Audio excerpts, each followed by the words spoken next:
గడిచిన నెల రోజుల నుంచి మనం కాలువలు తీయటం, సీట్ తీయటం, అందరి దగ్గర నుంచి చెత్త ఇంటింటికి సేకరించేదాని మీద చైతన్యం కలిగిస్తున్నాము. దానిలో భాగంగా మరియు ప్లాస్టిక్ వినియోగం రోజు రోజుకి కదిరిపట్నంలో చాలా విరివిగా పెరిగిపోతుంది. సుమారు 6 టన్నుల ప్లాస్టికే ఒక్కొక్క రోజు మనకు చేతికి వస్తుంది అంటే కలెక్షన్లో ఎంత దారుణంగా ఉంది అనేది మనం ఒకసారి ఆలోచన చేసుకొని ఈ ప్లాస్టిక్ మీద కూడా ఒక మాటలో చెప్పాలంటే కదిరిలో ప్లాస్టిక్ మీద యుద్ధమే చేస్తున్నామండి. రేపటి నుంచి అయితే అందరూ వ్యాపారులకి, వినియోగదారులకి, పట్టణ ప్రజలకి అందరికీ కూడా విజ్ఞప్తి చేస్తున్నాను. ఎక్కడా ప్లాస్టిక్ వాడటాన్ని మీరు ఎవరు ఎంకరేజ్ చేయొద్దండి. మీరు ఏమైనా కావాలంటే చేతి సంచులు తీసుకొని వెళ్ళండి. ఫ్రూట్స్ కొన్నా ప్లాస్టిక్ కవర్లోనే, ఫ్లవర్స్ కొన్నా ప్లాస్టిక్ కవర్లోనే. చివరికి దౌర్భాగ్యమైన పరిస్థితి ఏమంటే 2 టీ తీసుకెళ్లాలంటే కూడా వాడు ప్లాస్టిక్ కవర్లో వేసి రబ్బర్ బ్యాండ్ వేసి ఇస్తే 100 డిగ్రీల సెల్సియస్లో ఉన్న టీని తీసుకొచ్చుకొని మనం తాగి కడుపుకు సంబంధించిన రుగ్మతలు, అలాగే చివరికి క్యాన్సర్లు కూడా వస్తున్నాయి. ఇవన్నీ కూడా అన్ని అంగళ్ళకి మీటింగ్ పెట్టాము. నిన్న అవగాహన కలిగిస్తాము, నోటీసులు ఇస్తాము. ఖచ్చితంగా ఈ వ్యాపారులకి, వినియోగదారులకి అందరికీ తెలియజేయడం ఏంటంటే ఒక వారం రోజులు కనుక మీరు పద్ధతి మార్చుకొని ఈ ప్లాస్టిక్ వినియోగాన్ని తగ్గించకపోతే విరివిగా ట్యాక్స్లు వేస్తామండి. అన్నిటికి కూడా పెనాల్టీస్ చాలా భారీ స్థాయిలో ఉంటాయి. ట్రేడ్ లైసెన్స్ క్యాన్సిల్ చేస్తాము. అలాగే షాప్స్ కూడా సీజ్ చేసి చట్ట ప్రకారం వాళ్ళకి కోర్టుకు కూడా పెట్టవలసి ఉంటుందండి. దయచేసి ఈ విషయాన్ని అందరు గమనిస్తారని, అందరు స్టాఫ్తో, పారిశుద్ధ్య కార్మికులతో, పోలీస్ వారితో అందరికీ చైతన్యపరిచే ఉద్దేశంతో ఈరోజు ఈ ర్యాలీని పట్టణంలో సాగదీశాము.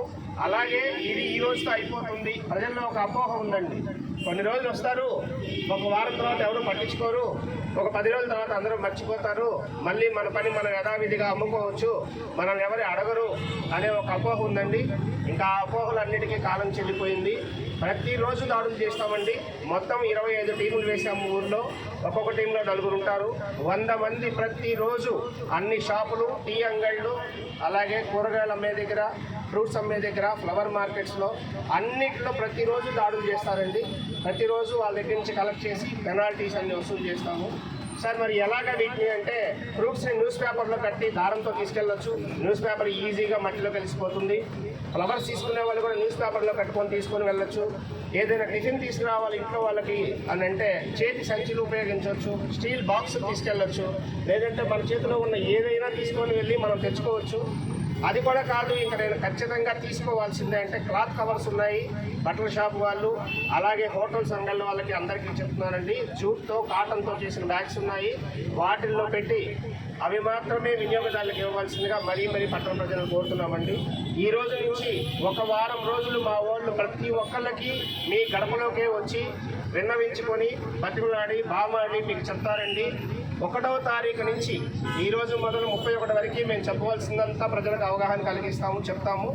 1వ తారీఖు నుంచి సెప్టెంబర్ 1 నుంచి విరివిగా నిర్విరామంగా ప్రతిరోజు దాడులు ఉంటాయి. ఈ ప్లాస్టిక్ భూతాన్ని మన ఊరు నుంచి తరిమేసే వరకు. అలాగే చెత్తని దయచేసి చెత్త వెహికల్స్ వచ్చినప్పుడు, పారిశుద్ధ్య కార్యక్రమాలు వచ్చినప్పుడు, మా మున్సిపల్ వెహికల్స్ వచ్చినప్పుడు ఈ వర్తకులు, వ్యాపారులు ఎవరైతే ఉన్నారో వాళ్ళందరూ ఇవ్వవలసింది కోరుతున్నామండి. అన్ని వీధుల్లో వాళ్ళు ఇళ్లలో పనిచేసే గృహిణులు దాదాపు 90% మంది అలవాటు పడున్నారు, మా బండికి ఇస్తున్నారు. ఈ షాప్ యాజమాన్యం మాత్రం చాలా నిర్లక్ష్యంగా ఉన్నారు.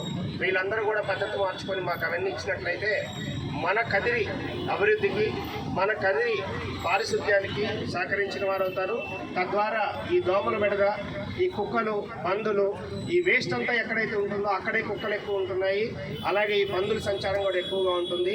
వీటన్నిటిని మనమే నిదానంగా ఎరాడికేట్ చేయొచ్చు. మొత్తం నగరం నుంచి, మన కదిరి పట్టణం నుంచి తరిమేయడానికి ఈజీగా ఉంటుంది. కాబట్టి పట్టణ ప్రజలందరికీ మరీ విజ్ఞప్తి చేస్తున్నామండి.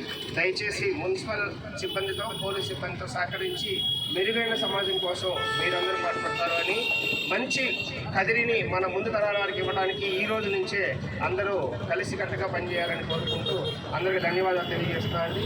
ఈ ర్యాలీలో పాల్గొన్న అందరికీ పేరు పేరు ధన్యవాదాలు.